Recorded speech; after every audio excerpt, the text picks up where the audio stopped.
Welcome to the second video lecture on Engineering Mathematics of GATE Examination for the Biotechnology paper। तो पिछले video lecture में हमने linear algebra topic के ऊपर जितने भी प्रीवियस ईयर के क्वेश्चंस थे वो डिस्कस किए थे और उसका शॉर्टकट तरीका देखा था। तो अगर वो वीडियो लेक्चर आपने नहीं देखा होगा तो आप वो चैनल के प्लेलिस्ट में जाके देख सकते हैं। आज की वीडियो लेक्चर में हम डिस्कस करने वाले हैं कैलकुलस का टॉपिक। जितने भी क्वेश्चंस कैलकुलस के टॉपिक पर आए हैं वो आज मैं डिस्कस करूंगा। कैलकुलस में आता है आपका लिमिट, कंटिन्यूटी, डिफरेंशिएबिलिटी और इंटीग्रेशन और मैक्सिमा मिनिमा। तो जितने भी क्वेश्चंस इन सारे टॉपिक में ऊपर अभी तक आए हैं वो मैं आज डिस्कस करूंगा। तो इस वीडियो लेक्चर को आप एंड तक देखिए और जो भी आपके डाउट्स होंगे वो आप वो कमेंट सेक्शन में मुझे बाद में बता सकते हो। तो विदाउट वेस्टिंग टाइम चलिए स्टार्ट करते हैं।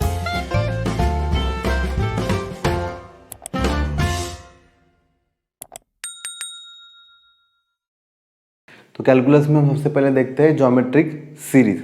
ज्योमेट्रिक सीरीज की डेफिनेशन क्या है? इस तरह की सीरीज होती है 1 + r स्क्वायर + r क्यूब, इस तरह से अप टू इन्फिनिटी के इनफाइनाइट सीरीज है। ये कन्वर्ज करेगी 1/1 - r पे जब r क्या हो less than 1। When r is less than 1 this will converge to 1/1 - r। और r अगर ग्रेटर देन 1 होगा तो ये क्या करेगी? डाइवर्ज करेगी। ठीक है, अब देखिए ये क्या है? Geometric series with common ratio r। ये कॉमन रेशियो रहेगा हमेशा ज्योमेट्रिक सीरीज में। ठीक है, तो ये कॉमन रेशियो r यहाँ से आपको मिल जाएगा। अगर आपको चेक करना है किसी सीरीज को कि ये ज्योमेट्रिक सीरीज है कि नहीं, तो आप क्या करोगे? आगे की टर्म को पीछे की टर्म से क्या करते जाओगे? डिवाइड करते जाओगे। तो हर एक अगर आपको प्रोसीडिंग में सेम रेशियो मिल रहा है तो वो है ज्योमेट्रिक सीरीज। जैसे यहाँ पे देख सकते हो r/1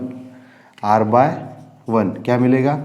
r square by r क्या मिलेगा? r स्क्वायर बाय r, फिर से r, इस तरह से r cube by r square क्या मिलेगा? फिर से r। ठीक है, तो मिल रहा है आपको, ये इसलिए है इसका कॉमन रेशियो r। ठीक है, जैसे एग्जांपल देख सकते हो ये series 1 + 1/3 + 1/3 square + 1/3 cube plus so on. ठीक है, तो ये कहाँ पे जाके कन्वर्ज करें? जैसे देख सकते हो 1/3/1 1/3 आएगा, 1/3 स्क्वायर बाय 1/3 फिर से 1/3 आएगा। इस तरह से 1/3 से बढ़ते जा रहा है, जैसे यहाँ पे r से बढ़ते गया है। ठीक है, तो ये कहाँ पे जाके कन्वर्ज करेगा? 1/3 is less than 1, 1/3 is less than 1, तो ये कन्वर्ज करेगा कहाँ पे? 1/1 - r पे, 1/1 - r पे। r क्या है यहाँ पे? 1/3, तो ये कहाँ पे कन्वर्ज करेगा? 1/1 - 3 के ऊपर। मतलब कहाँ कन्वर्ज करेगा? 1/1 - 1/3 मतलब 3 - 1/3 मतलब क्या मिल गया? 1/2/3 मतलब 3/2। ठीक है, ये हो गया इसका कन्वर्जेंस पॉइंट। इसी तरह से ये ज्योमेट्रिक सीरीज 1 + 2 + 2 स्क्वायर + 2 क्यूब + 2⁴। देखिए यहाँ पे r की जगह क्या है? 2। अब यहाँ पे r है क्या है? 2 है, ग्रेटर देन 1 है, ग्रेटर देन 1 है। ठीक है, लेस देन 1 नहीं है, तो फिर ये कहीं जाके कन्वर्ज नहीं करेगी, ये क्या करेगी? डाइवर्ज करेगी। ठीक है, जैसे देखिए 2/1 2, 2 स्क्वायर बाय 2 2, फिर से कॉमन रेशियो क्या है यहाँ पे?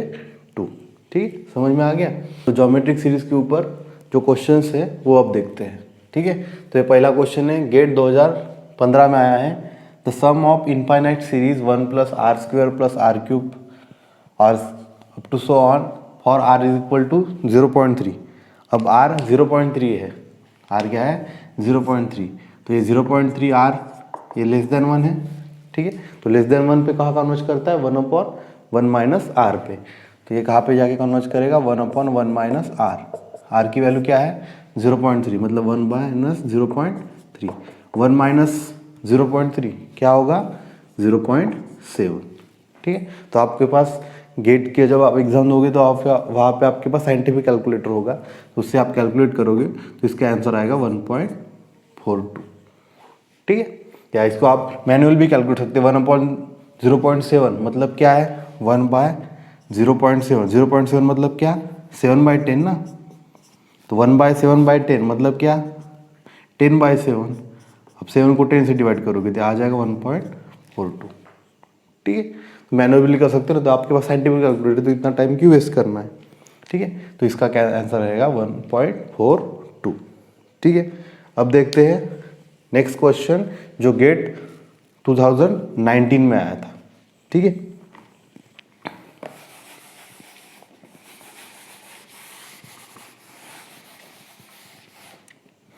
देखिए क्या पूछ रहा है ये क्वेश्चन कि which of the following is a geometric series, इनमें से कौन सी सीरीज क्या है, ज्योमेट्रिक सीरीज है। अभी जैसे मैंने अभी आपको डिस्कस किया था कि ज्योमेट्रिक सीरीज चेक करनी है तो हम क्या करेंगे, आगे के टर्म को पीछे की टर्म से क्या करते जाएंगे, डिवाइड करते जाएंगे। ठीक है, तो अब देखिए ये वाली सीरीज, क्या ये ज्योमेट्रिक सीरीज है?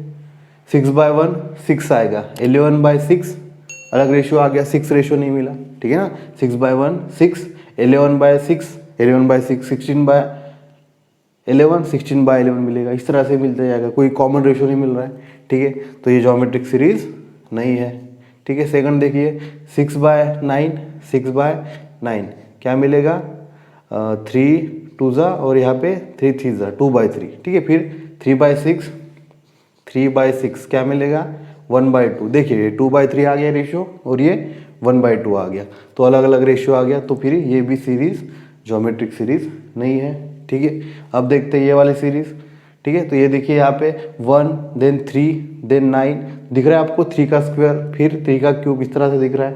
तो आप ऐसे भी चेक कर सकते हैं, 3/1 3 मिलेगा, उसके बाद 9/3 9/3 क्या मिलेगा, फिर से 3, फिर 27/9 सॉरी 27/9 फिर से क्या मिलेगा 3, इस तरह से 81/27 फिर से 3, तो कॉमन रेशियो क्या मिल रहा है 3। तो ये है geometric series with common ratio 3। ठीक है, अब देखते हैं ये वाली सीरीज 4 8 -8 16 -32 और 64। तो -8/4 -8/4 क्या मिलेगा, -2। ठीक है, उसके बाद 16/-8 16/-8 16 फिर से क्या मिलेगा, 8 2 16 माइनस साइन के साथ, तो फिर क्या मिल जाएगा -2। उसी तरह से देख सकते हो आप, -32/16 क्या मिलेगा -2, 64/-32 क्या मिल जाएगा -2। तो ये geometric series with common ratio क्या मिलेगा यहाँ पे, r is equal to -2, r is equal to -2। ठीक है, तो फिर कौन सी ज्योमेट्रिक सीरीज बनी है, r और s, मतलब कौन सा ऑप्शन रहेगा, r और s, ऑप्शन सी। ठीक है, तो समझ में आ गया। देखिए ज्योमेट्रिक सीरीज के लिए कितने सिंपल क्वेश्चन आए थे। ठीक है, अब इसी ज्योमेट्रिक सीरीज का एक्सटेंशन करके अरिथमेटिक ज्योमेट्रिक सीरीज के भी 2-3 क्वेश्चन आए थे, तो वो क्वेश्चन कैसे करने वो हम देखते हैं। तो देखिए गेट 2018 में जो क्वेश्चन आया था, for infinite series if 1 + r + r² + r³ is equal to up to so on is equal to 1.5। तो ये ज्योमेट्रिक सीरीज है विद कॉमन रेशियो r। ये क्या दिया है 1.5। देन 1 + 2r + 3r² + 4r³ ये पूछा है। ठीक है, तो अभी जैसे मैंने बोला था अरिथमेटिक ज्योमेट्रिक सीरीज, देखिए यहाँ पे अरिथमेटिक 1 1 से बड़ा है, 1 के बाद 2 2 के बाद 3 3 के बाद 4, इस तरह से एक एक नंबर बड़ा है, और बाकी तो ज्योमेट्रिक सीरीज की तरह ही है। ठीक है, तो इसके लिए हमें फॉर्मूला नहीं पता। ठीक है, तो इसका यूज करके हम इसका वैल्यू निकालते हैं। ठीक है, तो देखिए अब मुझे ये वाला सम निकालना है।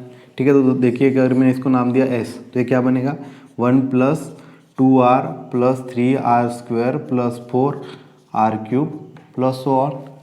ठीक है, अब मैंने इसको r से मल्टीप्लाई किया।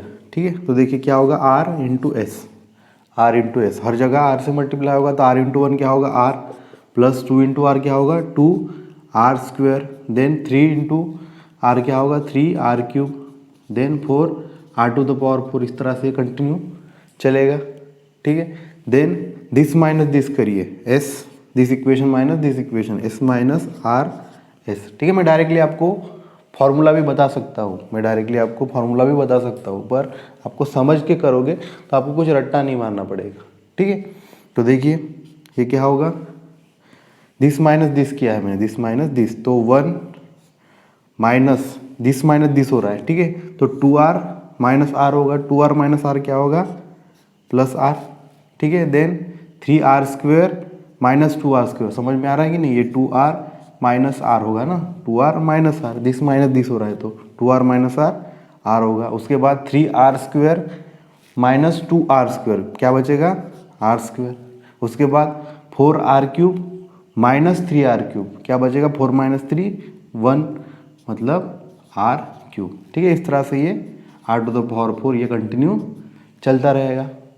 ठीक है, अब देखिए फिर ये समझ में आएगी नहीं, 1 उसके बाद 2r minus R R 3r square minus 2r square R square, इस तरह से ये हमें मिलता जाएगा। ठीक है, फिर ये बना इस तरह से ज्योमेट्रिक सीरीज मिल गया, जो हमारी ज्योमेट्रिक सीरीज थी। अब ये कहाँ पे सम कहाँ पे जाके कॉन्वर्ज करेगा, 1/1 माइनस आर पे। ठीक है, for R less than 1, for R less than 1। ठीक है, और यहाँ से क्या होगा, यहाँ से s कॉमन आएगा, तो s कॉमन आएगा तो क्या बचेगा, 1 माइनस आर, 1 माइनस आर। ठीक है, अभी मुझे क्या किसकी वैल्यू चाहिए, s की वैल्यू। तो s की वैल्यू क्या मिल गई मुझे, यहाँ से s equal to 1 minus R उधर चला गया, तो क्या मिल गया, 1/1 माइनस आर का स्क्वेयर, 1/1 माइनस आर का स्क्वेयर। ठीक है, तो समझ में आ गया। तो अगर ज्योमेट्रिक सीरीज है तो वो यहाँ पे कॉन्वर्ज करती है 1/1 माइनस आर पे, और अरिथमेटिक ज्योमेट्रिक सीरीज कहाँ पे कॉन्वर्ज करेगी, 1/1 माइनस आर स्क्वेयर पे, 1 माइनस आर स्क्वेयर पे। ठीक है, इसका प्रूफ मैंने आपको बता दिया, किस तरह से किया वो भी आपको समझ में आएगा। अगर आपको याद रखना है तो ज्योमेट्रिक सीरीज 1/r पे और arithmetic geometric series 1/1 minus R का स्क्वायर पे। ठीक है, उसका स्क्वायर हो जाएगा। ठीक है, तो देखिए इसका डायरेक्ट आंसर क्या रहेगा, ये क्या है, 1 माइनस आर पे कॉन्वर्ज करेगी ना ये सीरीज कहाँ पे कॉन्वर्ज करेगी, 1 माइनस आर पे, और ये इसका वैल्यू क्या रहेगा, 1 माइनस आर का स्क्वायर हो जाएगा। ठीक है, इसी का स्क्वायर हो जाएगा, ये वैल्यू क्या है 1.5, इसी का स्क्वायर हो जाएगा ना, यहाँ पे इसी का स्क्वायर है 1 माइनस 1.5, तो 1 यहाँ पे इसका आंसर क्या रहेगा, 1.5 का स्क्वायर। 15 का स्क्वायर क्या होता है, 225, मतलब 2.25, तो इसका आंसर क्या रहेगा, 2.25। ठीक है, तो इधर आप ऐसे भी निकाल सकते हो, नहीं तो यहाँ से आर की वैल्यू निकाल के, जैसे 1.5 into 1 minus R, 1.5 is equal to 1 minus R, मतलब 1.5 मतलब क्या हो गया, 3/2, क्या हो गया, 3/2, मतलब 1 minus R into 3 is equal to 2 हो जाएगा, ये क्रॉस मल्टीप्लाई करने के बाद, मतलब 3 minus 3r is equal to 2, this implies 3r उधर चला गया, तो ये 3 minus 2 1 is equal to 3r, means r is equal to 1/3, r की वैल्यू क्या मिल गई, 1/3। और इसके लिए फिर क्या कैसे निकालोगे, r यहाँ पे पुट करोगे, 1 माइनस 1/3, 1 माइनस 1/3, और उसका समेशन निकालोगे, मतलब 1/1 माइनस आर का स्क्वायर अभी निकालना है, क्या आएगा, 1 माइनस आर मतलब 1/3 और उसका स्क्वायर। ठीक है, क्या होगा, 1/1 माइनस 3 मतलब 2/3, 3 माइनस 1 2/3, तो 2/3 और उसका स्क्वायर क्या बन जाएगा, 1/2 का स्क्वायर 4 और 3 का स्क्वायर 9, जो क्या कहाँ चला जाएगा, ऊपर चला जाएगा, मतलब 9/4 निकालो, 9/4, तो क्या आएगा, 4 इंटू 2 8 मिलेगा, बचेगा 1, उसके लिए फिर 4 इंटू 2 फिर से 2 2 5, यही भी आंसर मिल जाएगा। देखिए 9/4। ठीक है, तो इतना लेंथी करने की ज़रूरत है, शॉर्टकट से करो, दिमाग लगाओ, थोड़ा सा अपना लॉजिक लगाओ। ये होता है 1/1 माइनस आर, ये क्या होगा, 1 माइनस आर का स्क्वायर, तो ये 1 माइनस आर तो 1.5, तो उसका स्क्वायर क्या होगा, 1.5 का स्क्वायर 2.25। ठीक है, अगर आपको करेक्शन या चेक करना है तो आप ऐसे भी देख सकते हो। ठीक है, समझ में आ गया। ठीक है, तो इसी तरह से अभी लास्ट ईयर में आया था क्वेश्चंस, ये वाला सेम ये क्वेश्चन दिख रहा है आपको। ठीक है, तो यहाँ पे किस तरह से दिया है, आपको डायरेक्टली समझ में नहीं आएगा कि अरिथमेटिक ज्योमेट्री के, आपको थोड़ा सा ऑब्जर्वेशन करना पड़ेगा। देखिए 1 + 2/3 + 3/9 + 4/27 5/81, तो ये 1/1/3 1/3 स्क्वायर 1/3 क्यूब इस तरह से दिख रहा है। तो यहाँ पे कॉमन रेशियो क्या है, 1/3। ठीक है, और देखिए यहाँ पे 2 फिर 1 के बाद 2 फिर 3 फिर 4 5 इस तरह दिख रहा है। तो अरिथमेटिक ज्योमेट्रिक सीरीज है इसी तरह से। ठीक है, जहाँ पे आर क्या है, 1/3, जो अभी हमने निकाला r 1/3। ठीक है, तो यही सीरीज है फिर से, तो इसका भी आंसर क्या आएगा, एस मतलब यही है ना, 1 + 2 + 3r मतलब क्या आएगा, 1/1 माइनस आर का स्क्वायर। ठीक है, समझ में आएगी नहीं, ये किस तरह से, इसी तरह से है ना, 1 + 2r + 3r स्क्वायर + 4r³, इसी तरह से तो है ना, जहाँ पे r की वैल्यू क्या रहेगी, 1/3 देख सकते हो ना, यहाँ पे 1/3 1/9 मतलब 1/3 स्क्वायर, इसी तरह से, ठीक है। और ये 1 2 3 4, ठीक है। फिर जाके ये कहाँ जाके कॉन्वर्ज करेगा, 1/1 माइनस आर का स्क्वायर, ठीक है ना, क्योंकि ये अरिथमेटिक ज्योमेट्रिक सीरीज है। अभी हमने निकाला 1/1 माइनस आर की वैल्यू, यहाँ पे आर की वैल्यू क्या है 1/3, आर की वैल्यू क्या है 1/3, और 1/3 के लिए अभी हमने निकाला, ठीक है ना। अभी एग्जाम के टाइम में तो आप फिर से निकाल लोगे, आर इज इक्वल टू 1/3 जैसे पुट करूँगा तो फिर से यही कैलकुलेशन, क्या आंसर आएगा 2.25। तो इसका भी आंसर क्या आ गया 2.25, ठीक है। देखिए फिर यही क्वेश्चन घुमा के इस तरह से आ गया, ठीक है। तो देख लिया हमने ज्योमेट्रिक सीरीज और अरिथमेटिक ज्योमेट्रिक सीरीज के ऊपर जो जो क्वेश्चन आए थे वो हमने डिस्कस कर लिए। तो इसी टाइप का और एक क्वेश्चन अभी आगे के एग्जाम में भी आ जाएगा। तो अभी देखते हैं जो भी रिमेनिंग क्वेश्चन बचे हैं लिमिट के ऊपर, कंटिन्यूटी के ऊपर, वो कैलकुलस क्वेश्चन अभी हमें डिस्कस करता हूँ। अभी देखते हैं लिमिट के ऊपर कौन से क्वेश्चन आए हैं गेट एग्जाम में, ठीक है। तो ये क्वेश्चन गेट 2015 में आया था, limit n tends to infinity 1 plus X by N to the power n। अब मुझे स्टैंडर्ड फॉर्मूला पता होगा आपको, तो limit n tends to infinity 1 plus 1 by N to the power n, क्या होता है ये e, ठीक है। 1 plus 1 by N to the power n, उसका उल्टा n का क्या n टेंड्स टू इन्फिनिटी पे क्या मिल जाता है e। अब यहाँ पे एक्स्ट्रा क्या आया है x, क्या आया यहाँ पे x, तो यहाँ पे e टू द पावर के ऊपर क्या आ जाएगा x, ठीक है। तो इसका आंसर क्या रहेगा e to the power x। यहाँ पे 1 था तो यहाँ पे पावर 1, यहाँ पे x होता तो यहाँ पे भी x, यहाँ पे 2 होता यहाँ पे भी 2 आ जाता, ठीक है। तो ये शॉर्टकट फार्मूला है। अब गेट 2017 में जो क्वेश्चन आया था, limit x tends to 0 sine X by X, अब ये स्टैंडर्ड फार्मूला है, sine X by X as X tends to 0 क्या होता है 1, इसका आंसर क्या आ जाएगा 1, ठीक है। अब देखिए ये क्वेश्चन गेट 2019 में आया है, limit x tends to 8, sorry यहाँ पे 8 है, limit x tends to 8 X square minus 64 by x minus 8, ठीक है। ये भी एक स्टैंडर्ड फार्मूला है, ठीक है। किस तरह से फार्मूला अगर आपको याद होगा तो x tends to x minus a, x square minus x to the power n by a to the power n by x minus a, x tends to a, क्या होता है ये, क्या होता है ये n into a to the power n minus 1, ठीक है। n into a to the power n minus 1 अगर आपको याद होगा तो, ठीक है। ये भी एक स्टैंडर्ड फार्मूला है लिमिट का, ठीक है। तो इस तरीके से इसका आंसर क्या आ जाएगा, n मतलब ये 64 मतलब क्या है, 64 मतलब क्या है 8 का स्क्वायर, ठीक है। तो ये यहाँ पे n की वैल्यू क्या है 2 और a की वैल्यू क्या है 8, ठीक है ना। 8 to the power n minus 1 मतलब 2 माइनस 1, इस तरह से अगर आप कंपेयर करोगे तो, ठीक है। तो 2 माइनस 1 मतलब 1, मतलब कोई भी पावर नहीं, 1 ही पावर रहेगा। तो 2 इंटू 8 क्या मिल जाएगा 16, ठीक है। अगर ये आपको फॉर्मूला नहीं भी पता तो भी आप इसको कैलकुलेट कर सकते हो, ठीक है। किस तरह से देखिए,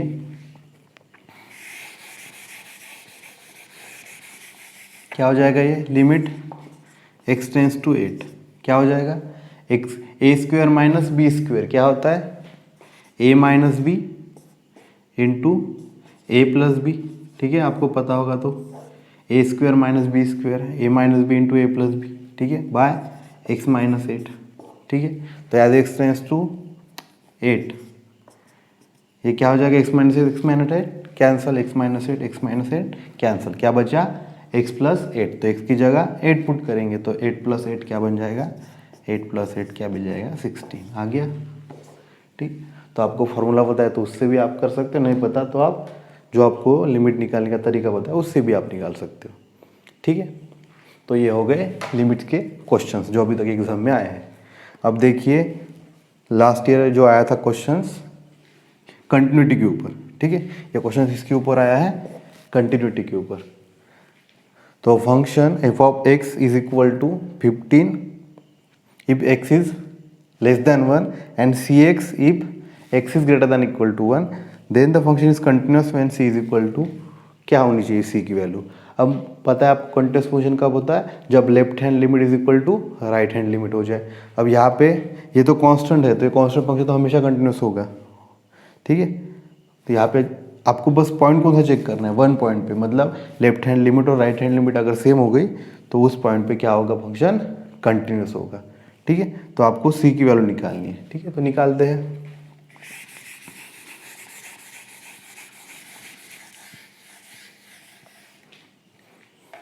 ठीक है, तो अभी हमें चेक करना है कंटिन्यूटी एट पॉइंट 1। तो क्या देखना पड़ेगा, लेफ्ट हैंड लिमिट मतलब 1 minus must be equal to right hand limit is equal to limit at point 1। तो left hand limit x less than 1 पे हमेशा क्या रहेगा, 15, कांस्टेंट है तो। ठीक है, राइट हैंड लिमिट निकालेंगे तो इस निकालेंगे limit s tends to 0 f of 1 plus H. ठीक है, और एट पॉइंट 1 पे x इक्वल टू 1 भी है ना इसमें, x greater than equal to 1, x equal to 1 put करें तो क्या मिलेगा, c इंटू 1। ठीक है, तो ये मिल गया आपको 15 is equal to limit s tends to 0 f of 1 plus H और ग्रेटर देन 1 के लिए है तो c into 1 plus H, C into 1 plus H, और ये क्या मिलेगा, c क्या मिल गया 15 इज इक्वल टू एच की वैल्यू 0 पुट करेंगे तो 1 प्लस 0 1 सी इंटू 1 सी, और यहाँ पे मिल गया c। तो आंसर क्या आ गया, c की वैल्यू क्या मिल गई 15। ठीक है, तो ये आप बिना कैलकुलेशन करके भी आप डायरेक्ट ऑब्जर्वेशन से भी कर सकते थे। ये क्वेश्चन 2 मार्क के लिए आया था कि कब कंटिन्यूस होगा, जब लेफ्ट हैंड और राइट हैंड की दोनों की वैल्यू सेम होगा। ऐसे इक्वल टू 1 पे, एक्स इक्वल टू 1 पे वैल्यू क्या है, c इंटू 1 1 हो जाएगा तो c और 15, तो c की वैल्यू क्या होनी चाहिए 15 बस। ठीक है, तो अब हम पार्शियल डेरिवेटिव, मैक्सिमा मिनिमा और इंटीग्रेशन के ऊपर जो कैलकुलस के क्वेश्चन बचे हैं वो हम सॉल्व करते हैं और फिर हमारा ये पार्ट हो जाएगा। देखिए गेट 2020 है, पार्शियल डेरिवेटिव के ऊपर आया हुआ question. For z is equal to X square plus Y square del Z by del X पूछा है, for x equal to 1 and y is equal to 0। अब पार्शियल डेरिवेटिव पूछा है, डेल लिखा है यहाँ पे, देखिए del Z by del X, तो बस डेरिवेटिव किसके साथ होगा, x के साथ, और y के साथ 0 हो जाएगा। मतलब z क्या है, X square plus Y square then del Z by del X, क्या होगा एक्स स्क्वायर का डेरिवेटिव 2x और प्लस वाई स्क्वायर एक्स के साथ y का डेरिवेटिव क्या हो जाएगा 0। तो क्या बचा, del Z by del X equal to 2x, X की वैल्यू क्या 1 और y की वैल्यू 0, यहाँ पे y की वैल्यू 0, तो क्या मिलेगा 2 इंटू 1 मतलब 2। ठीक है, तो आंसर क्या मिल जाएगा 2। ठीक है, तो इतना सिंपल क्वेश्चन 2 मार्क के लिए पूछा है। ठीक है, तो ये आ गया आंसर इसका 2। अब देखिए second question, a function F of X equal to 4x minus X square is maximise when x equal to, X की वैल्यू क्या होनी चाहिए जब फंक्शन क्या हो, मैक्सिमम हो। ठीक है, तो आपको अगर पता हो फॉर मैक्सिमम और मिनिमा के लिए क्या कंडीशन होती है, F dash of X is equal to 0। For second question है फॉर मैक्सिमा और मिनिमा क्या होना, क्या कौन से पॉइंट्स निकालने के लिए, क्या क्रिटिकल पॉइंट्स निकालने के लिए क्या कंडीशन होती है, F dash of X is equal to 0, मतलब derivative of function must be equal to 0। वो पॉइंट वहाँ पे होगा फंक्शन आइदर मैक्सिमा और मिनिमा। रूल्स थ्योरम में हमने ये सब कुछ पढ़ा है। ठीक है, तो डेरिवेटिव निकाल लीजिए, एफ डैश ऑफ एक्स मतलब 4 का डेरिवेटिव, 4x का डेरिवेटिव 4 माइनस एक्स का derivative 2x is equal to 0। ठीक है, मतलब क्या मिल गया, ये उधर चला जाएगा तो क्या मिलेगा 2x, इसका मतलब x इज इक्वल टू क्या मिल गया 2, x इज इक्वल टू क्या मिल गया 2, x इज इक्वल टू 2। ठीक है, तो इसका आंसर क्या आ जाएगा 2। ठीक है, मैक्सिमा के लिए क्या कंडीशन होती है, double dash of X is less then 0, और मिनिमा के लिए क्या कंडीशन होती है, F dash of x double dash of X is greater then 0। ठीक है, ये सब पता है ना, इसी तरह का आपको यूज़ करके देखना है। जैसे अभी इसका डेरिवेटिव निकालूंगा, फिर से डबल डेरिवेटिव निकलूंगा तो ये निकलेगा -2, जो हमेशा 2 पॉइंट पे भी लेस ही रहेगा। ठीक है, आपको बस पॉइंट निकालना था तो वो हमने पॉइंट निकाल लिया कि ये 2 पॉइंट पे मैक्सिमम होगा। ठीक है, अब देखिए third question, y is equal to, y is a function of t, y की value 1 at t is equal to 0 and y की value 2 at t is equal to 1, then the dy by dt, derivative dy by dt in the interval 0 to 1 can be approximated at. तो हमें अभी derivative की value निकालनी interval 0 to 1 में। ठीक, तो जब भी हमें 2 पॉइंट्स दिए हैं तो डेरिवेटिव किस तरह से निकाल सकते हैं, देखिए तो देखिए यहाँ पे हमें अप्रॉक्सीमेट वैल्यू निकालनी है तो हम कैसे निकाल सकते हैं, D Y by D T is equal to Y two minus Y one by T two minus T one. ठीक है, इन द इंटरवल 0 to 1 निकालना है। तो सेकंड वैल्यू क्या है 2 at T is equal to 1, तो 2 और फर्स्ट वैल्यू क्या है 1, 2 माइनस 1 और टाइम क्या है 1 माइनस 0, 1 माइनस 0, तो क्या होगा 2 माइनस 1 1 बाय 1 माइनस 0 1, तो आंसर क्या आ गया 1। तो इसका भी आंसर क्या आ गया 1। ठीक है, तो यह है, इतने सिंपल क्वेश्चन गेट 2020 में आए हैं, देख लीजिए। तो कितने आप इजीली मार्क ले सकते हो। ठीक है, अब देखते हैं हम कुछ इंटीग्रेशन के क्वेश्चन और जो सॉल्विंग वाले क्वेश्चन है वो हम करते हैं और फिर हमारा ये पार्ट कंप्लीट हो जाएगा। तो देखिए, तो गेट 2017 में आया हुआ question for probability density function p of x is equal to 0.5 to the power minus 0.5x the integral 0 to infinity p of x dx। ठीक है, मतलब क्या निकालना है हम इंटीग्रेशन p ऑफ x की वैल्यू क्या है 0 से infinity 0.5 e to the power minus 0.5x into D X. 0.5 common constant है तो बाहर आ जाएगा, क्या हो जाएगा 0.5। ठीक है, बाहर। इसके बाद इंटीग्रेशन 0 से infinity e to the power minus 0.5x dx।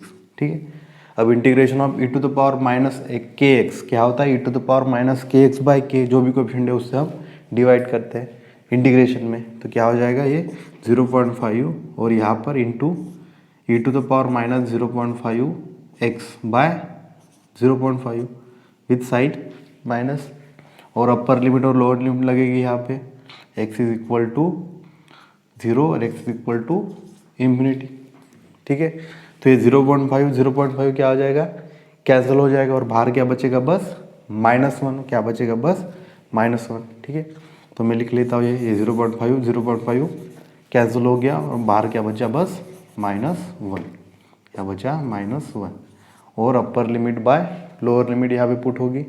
ठीक है, तो पहले अपर लिमिट पुट करेंगे e to the power minus 0.5 infinity, मतलब क्या बनेगा e to the power minus infinity.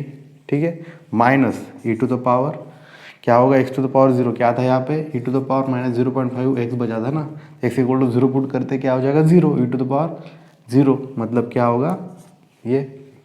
ठीक है, तो ये लिमिट पुट हो गई। ठीक है, अब देखिए ये क्या बना है -1 और ये e to the power minus infinity मतलब 1 by infinity, e to the power infinity नीचे चला जाएगा और ये e टू द पावर 0 मतलब 1, एनीथिंग टू द पावर 0 क्या होता है 1।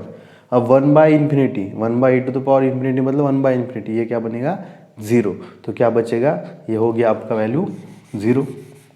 आप डायरेक्ट भी लिख सकते हैं e to the power minus infinity क्या हो जाता था 0, तो क्या बचा ये 0 -1 इंटू -1, आंसर क्या आ जाएगा 1। ठीक है, तो हमारा आंसर है 1। ठीक है, e to the power minus infinity कैसे हो गया 1। ठीक है, ये मतलब 1 बाई इन्फिनिटी और वो क्या हो जाएगा टेंस टू 0। ठीक है, इक्वल टू 0 नहीं, टेंस टू 0। बहुत बड़े नंबर से आप 1 को डिवाइड करो क्या मिलेगा, जैसे 10,000 1 बाय 10,000 ले लिया मैंने, तो क्या बनेगा ये 0.0001। ठीक है, 0.001 सॉरी।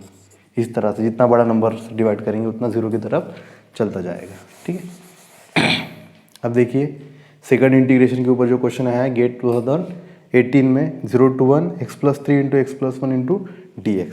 ठीक है, तो पहले हम क्या करेंगे, इसको पहले इवेल्यूएट कर लेंगे, क्या होगा x इंटू x+1 मतलब x² प्लस 3x प्लस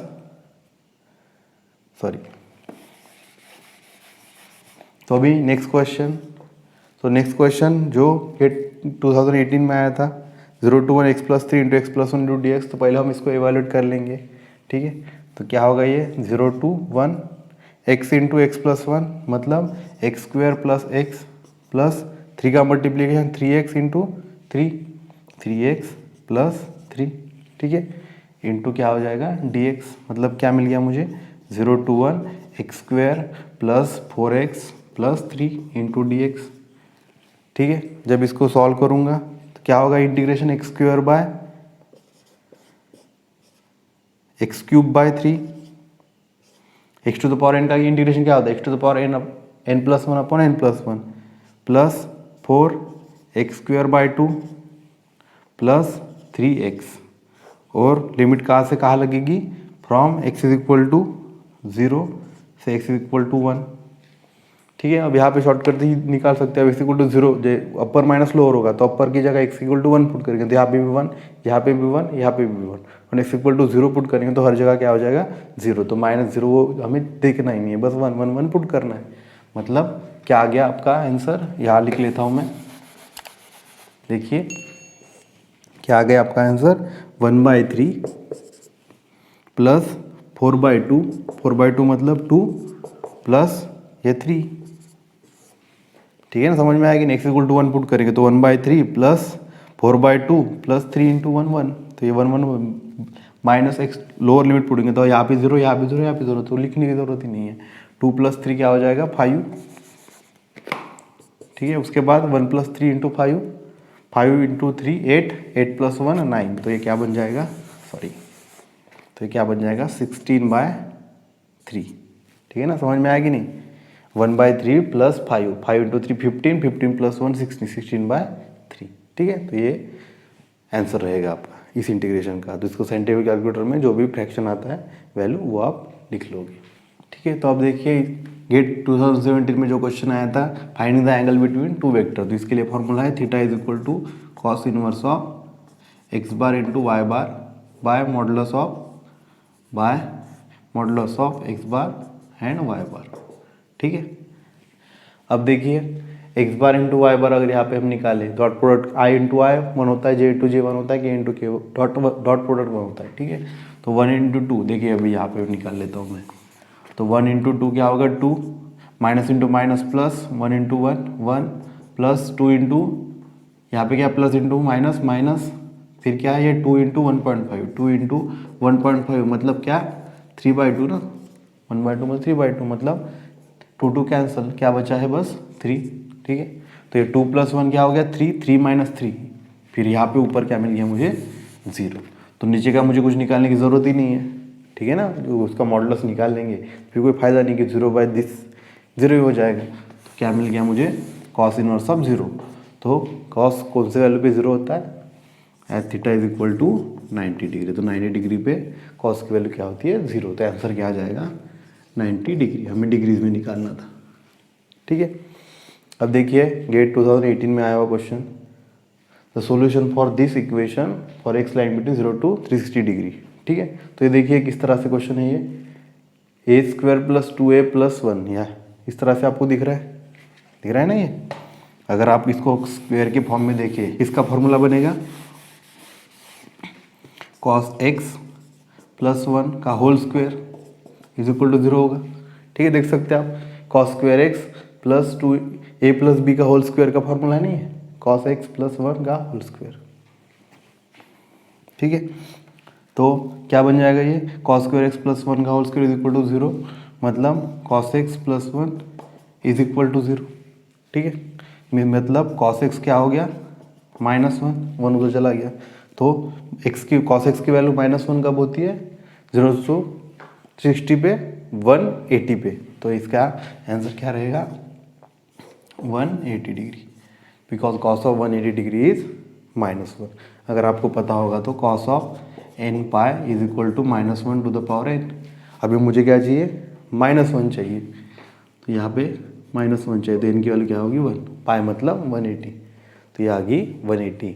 ठीक है, तो ये थोड़े टिपिकल क्वेश्चन है, ये आपको अगर मैथमेटिक्स अच्छे से आता है, इंटीग्रेशन अच्छे से आता है तो ये क्वेश्चन अटेम्प्ट करना, नहीं तो जो अभी तक मैंने आपको बताया है लीनियर अलजेब्रा के क्वेश्चन और इनफाइनाइट सीरीज के क्वेश्चन, मैक्सिमम मिनिमा वाले क्वेश्चन, वो करके भी आप सफिशिएंट मार्क ले सकते हो। ठीक है, तो अभी जितने भी अभी मैंने क्वेश्चन डिस्कस किए 2 वीडियो लेक्चर में, वो आप प्रैक्टिस करिए, और आपको अगर कुछ डाउट है तो वो कमेंट सेक्शन में मुझे बताइए। तो अभी मिलते हैं नेक्स्ट वीडियो लेक्चर में।